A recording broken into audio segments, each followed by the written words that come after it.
The opening cutscene of Blasters of the Universe sets up our antagonist, Grandmaster Alwyn, while simultaneously evoking the visual and thematic tone of the game that follows. The best way to describe Blasters of the Universe is by calling it a turret simulator.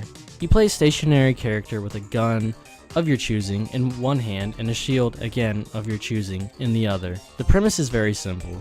You stand with your tools in hand and survive some waves of enemies until a boss shows up. Doesn't this sound fun? No? Well, okay. The hook is in fact that this is a VR bullet hell game. Imagine what that can possibly mean. If you played bullet hells before, you know it's all about dodging onslaughts of gunfire. In the VR space, this works only when you're willing to commit to full body motion. That is what makes this game worth the price to ride.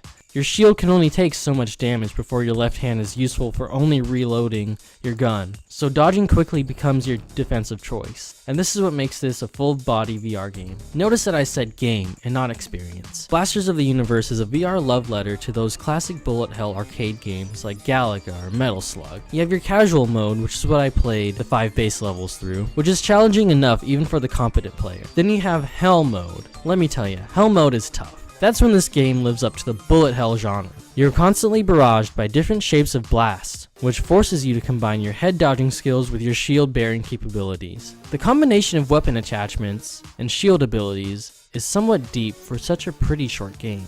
You have different bullet types, different barrels, and magazines that all affect the way you shoot. Alongside that, you can change your gun's frame to give you certain super moves that charge up as you kill your enemies. Personally, my favorite is the Death Ray. Figuring out your comfy combo will take a couple hours of playing, but once you find it, you feel like success is at your fingertips. What really makes this game stand out from some of the VR garbage that is out there is the enemy mechanics. They really use a lot of those old school sensibilities with the enemy variety. It's really all about patterns. Simple patterns, yes, but enemy patterns. The shape of the bullets they shoot is memorizable and fun to react to. The final thing I'll say about this game is that the bosses are actually fun.